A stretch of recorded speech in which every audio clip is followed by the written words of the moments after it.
I'm here to teach a topic that I titled Nothing Will Change Unless You Change. What does that mean? The environment you live matters a lot.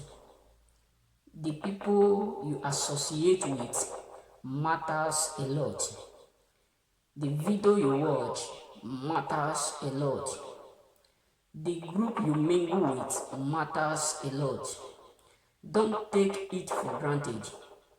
It does not matter how powerful you are. It does not matter the grace you carry. It does not matter the anointing upon you. But what matters is who you are, determined where you are going to. In other words, the people you mingle with, you associate with, you talk with, the video you watch, the step you make will determine how your future will be. You cannot change the world if you cannot change yourself. Listen to me, it takes courage to bring out the best of you. It takes courage to associate with people who have potential.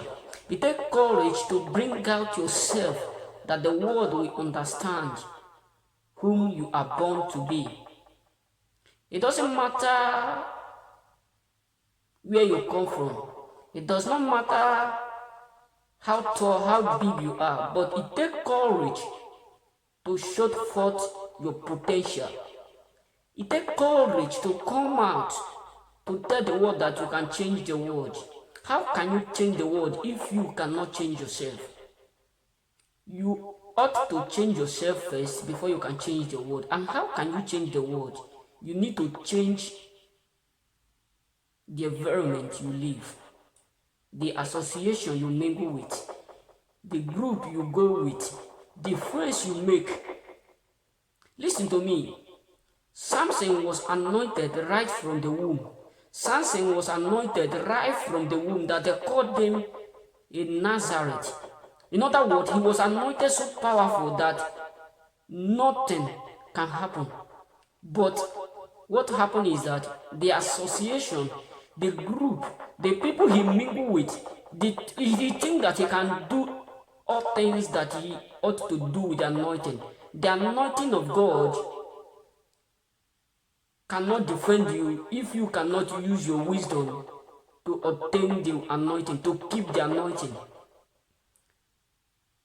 In other words, your future determines the people you mingle with. Tell me your friends and I will tell you where you are heading to.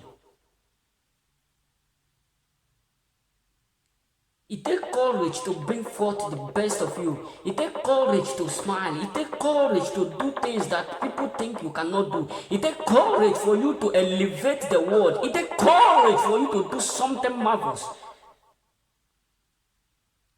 The Bible said, the earth have not seen, neither have they heard what God is about to do. Then how can God do things in your life when you are associating with the wrong people?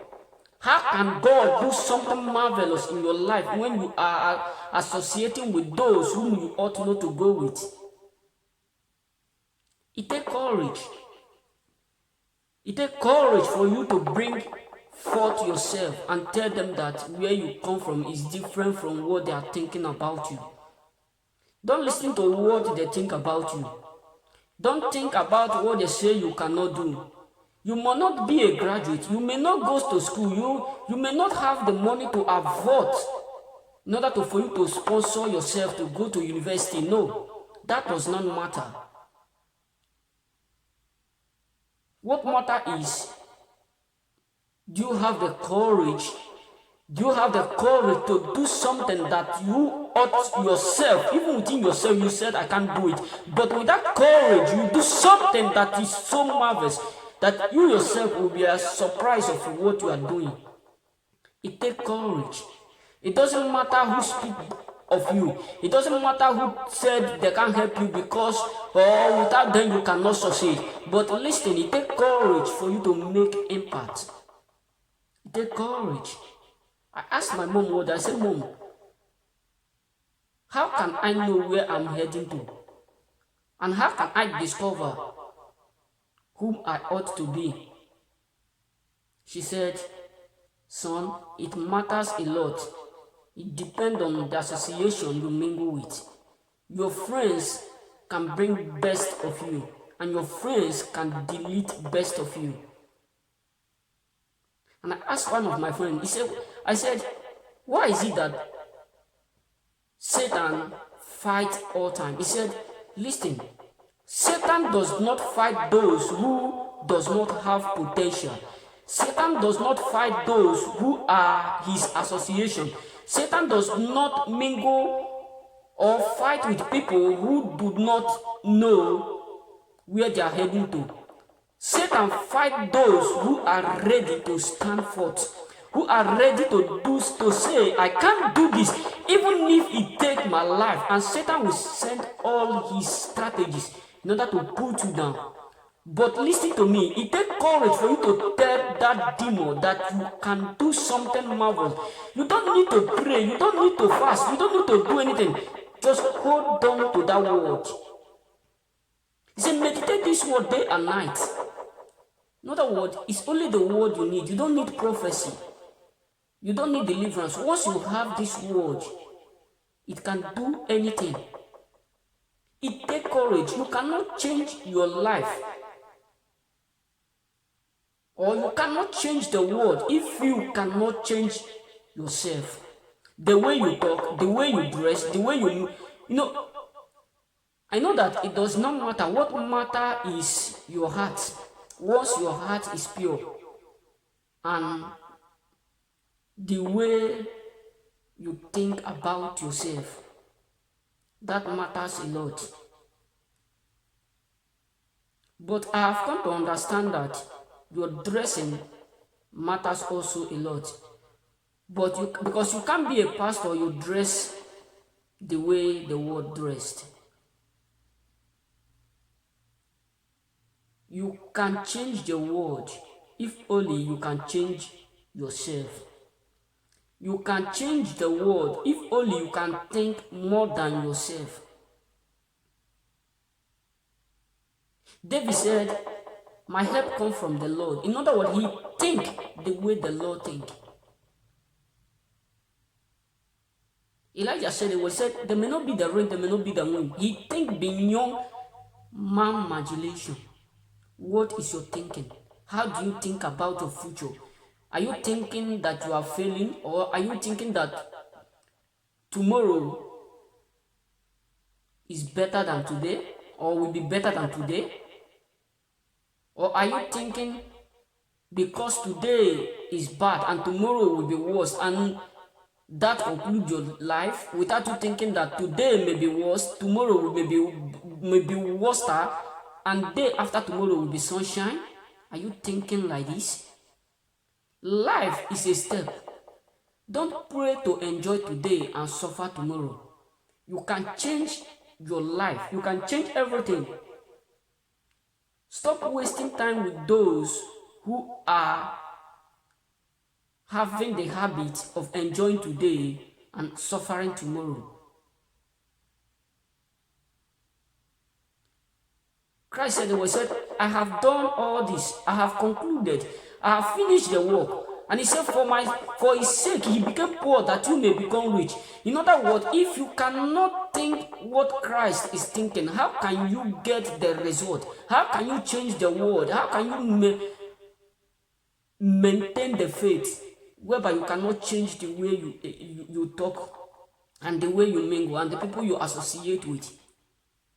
It does not matter the anointing you have. Once you fail, that anointing will fail. Samson said, Lord, can you give me the second chance that I may die with my enemy? In other words, he have discovered, he have known that the spirit have left him. But he asked for it, and he asked it in a wrong way, by design to die with his enemy.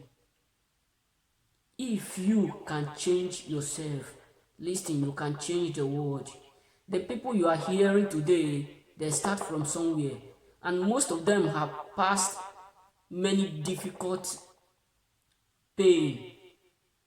there's something that I have learned today is that we don't like to understand or hear the suffering of the great men, but all we are ready to hear is the success. You cannot succeed if you will not understand, or if you cannot pass the pain. It takes courage for you to bring out your best when you are passing difficult times. Look at David, where he passed through, how he passed through many things he encountered. Look at Joseph, even Elisha and Elijah, even Shadrach, Meshach, and Abednego. Look at the way and the places they passed through. Esther, Anna, the mother of Samuel. Just look at the places they passed through.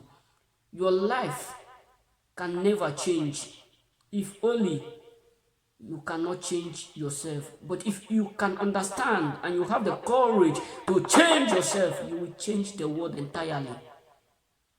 Try to change yourself so that you can change the world. This is all I have for you. And don't be shy to like and share, and also subscribe. May God bless you. May God give you the grace and the courage to change yourself and to change the world. It does not matter whether you come from poor family. It does not matter where you come from. It does not matter to God who is your father, who is your mother. No, what matters is if you have the courage to do something impact. If you have the courage to impact something into the world, that is what matters to God. God said to Ezekiel, he said, before you were formed, I know whom you will be, and I have already know who you ought to be. In other words, it takes courage for you to bring that which God has mandated into your life. It does not matter who is your president. It does not matter who is your governor. What matters is, do you have the courage? That's what matters. This is all I have for you.